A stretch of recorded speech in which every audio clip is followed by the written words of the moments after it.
This is real Harry and welcome to our video. हमने start कर रखी है एक बुक सीरीज जिसका नाम है new trader rich trader part 2 by Steve Burns with Jenna Burns. अभी तक हम इसके 13 चैप्टर्स को डिस्कस कर चुके हैं।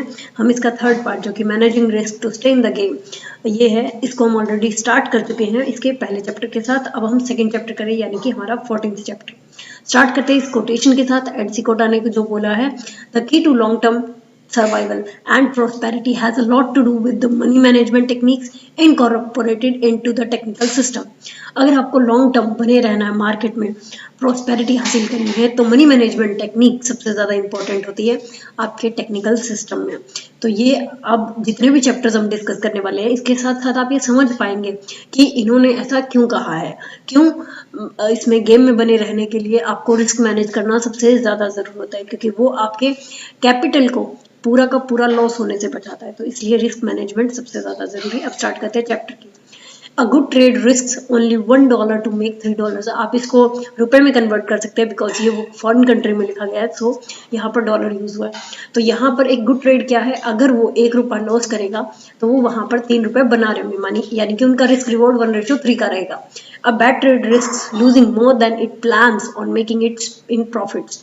एक बैड ट्रेड तब होती है जब आप जो प्लान करते हैं कि मुझे मान लीजिए ₹2 का रिस्क लेना है या ₹1 का रिस्क लेना है, और आप जब ट्रेड करते हैं तो आप अपने प्लान के अकॉर्डिंग नहीं चलते बल्कि उससे बड़ा रिस्क ले लेते हैं। जब भी आप प्रॉफिट बनाने जाते हैं, प्रॉफिट नहीं बनते लेकिन लॉसेस बड़े हो जाते हैं, तो वो होती है आपकी बैड ट्रेड।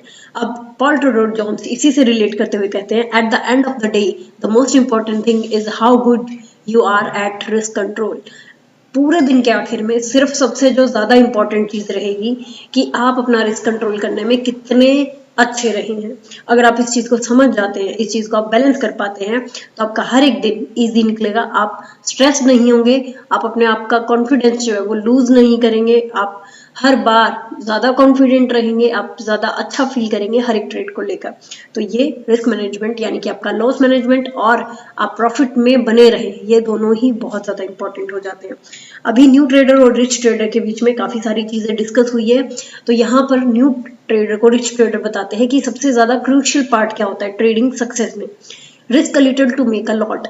ये इन्होंने एक छोटी सी लाइन में बहुत बड़ी बात कह दी है कि अगर आप बहुत बड़ा पैसा बनाने के लिए बिल्कुल छोटा सा एक दांव खेलते हैं या छोटे से अपने अमाउंट को रिस्क पर लगाते हैं, तो वही सबसे बुद्धिमानी का काम होगा। आप बहुत ही छोटा रिस्क ले रहे हैं लेकिन जब भी आपको उसके रिटर्न में प्रॉफिट मिलेगा वो बहुत बड़ा होगा। If you have an accuracy of 50% and wins big and losses small, even then you will be profitable. अगर आपकी एक्यूरेसी 50% है लेकिन आप जब भी जीतते हैं आप बहुत बड़ा जीतते हैं, और जब आप हारते हैं तो आप छोटा सा हारते हैं, तो यही आपकी की रहेगी प्रॉफिटेबल होने के लिए। आप इसको करके भी देख सकते हैं। इवन हमने ट्रेडिंग हैबिट्स नाम की जो बुक थी उसमें 39 हैबिट्स थी जिसके अंदर हमने डिस्कस किया था एक्यूरेसी और रिस्क रिवॉर्ड का जो रिलेशनशिप है। तो वहां पर अगर आप देखना चाहें तो उस वीडियो को आप देख सकते हैं, जहां पर इसको अच्छी तरीके से एक्सप्लेन किया गया है कि अगर आपका एक्यूरेसी रेट 70% है या 80% है या 50% है या 50% से भी कम है, तो आपका रिस्क रिवॉर्ड कितना होना चाहिए ताकि आप प्रॉफिटेबल हो पाए। It gives you the edge to be profitable.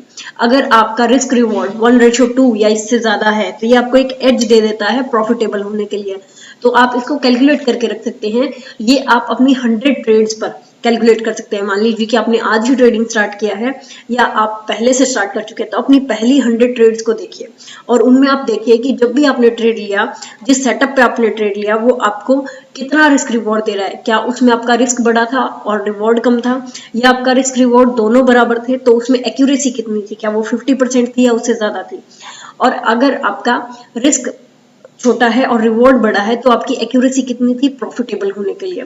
तो ये सारी चीजें आप देख सकते हैं। ऑलमोस्ट 100 ट्रेड आपकी होनी ही चाहिए ताकि आप एक एक्यूरेट डेटा कलेक्ट कर पाए। अब हम आते हैं आगे प्रॉफिटेबिलिटी। अब इसको डिफाइन कैसे करते हैं rich trader. Profitability is based only on one thing, overall profits are bigger than losses. अब यहाँ पर आप देख रहे हैं कि पूरे चैप्टर में सिर्फ एक ही बात कही जा रही है, बार बार अलग अलग तरीके से, कि आप जब भी लॉस करें वो छोटा होना चाहिए और जब भी प्रॉफिट करें वो बड़ा होना चाहिए। प्रॉफिटेबल सिर्फ एक ही चीज पर डिपेंड करेगा जब भी आप होंगे कि आप बड़ा कमाते हैं और छोटा लूज करते हैं। Risk management is really the final जज। आपका रिस्क मैनेजमेंट ही फाइनल जज होगा कि आप प्रॉफिटेबल रहते हैं या लॉस में रहते हैं। आप अपने पूरे कैपिटल का डबल कर लेते हैं या अपने पूरे कैपिटल को जीरो कर देते हैं। सिर्फ आपका रिस्क मैनेजमेंट ही ये डिसाइड करेगा। All of trading is really a bet on identifying a trend in a certain time frame, but profits come from making more money than you lose. अब आप ये देखिए कि ट्रेडिंग को सिर्फ एक बेट बोला है कि अगर आप ट्रेंड को आइडेंटिफाई कर लेते हैं एक टाइम फ्रेम पे तो आप जीत भी सकते हैं। ये आपकी प्रॉफिटेबिलिटी को या प्रोबेबिलिटी को या एज को बढ़ा देता है। लेकिन जब भी प्रॉफिट्स आएंगे वो सिर्फ तभी आएंगे जब आप बड़ा कमाएंगे और छोटा लूज करेंगे। घूम फिर कर बात फिर वहीं आ चुकी है कि आपको बड़ा कमाना है और जब भी आप लॉस करने लगे तो वो छोटा हो। लॉस छोटा करने का मतलब क्या है? आप सिर्फ उन्हीं ट्रेड्स को एग्जीक्यूट कीजिए जहां पर लॉसेस या आपके एसएल छोटे डिफाइन होते हो। ऐसा नहीं है कि लॉजिकल एसएल 10 पॉइंट का बन रहा है और आप छोटा लॉस करने के चक्कर में 5 पॉइंट पे एसएल बना रहे हैं और फिर आपका एसएल हिट हो रहा है। ऐसा नहीं, लॉजिकल एसएल हो लेकिन वो छोटा हो। तो आपको ये भी मैनेज करना होगा। आपको अगर लगे कि कोई एसएल बड़ा है लॉजिकल, तो आप उस ट्रेड को नेग्लेक्ट कर सकते हैं, इग्नोर कर सकते हैं, ताकि आप ऐसी ट्रेड से बच सके जहां पर आपको ज्यादा पैसा लूज नहीं करना पड़े। सो ये प्रॉफिटेबिलिटी के कुछ रूल्स हो गए जो हमारे साथ अच्छे से डिस्कस किए गए हैं। So thank you so much friends, मिलते हैं नेक्स्ट वीडियो में। Till then thank you and happy trading.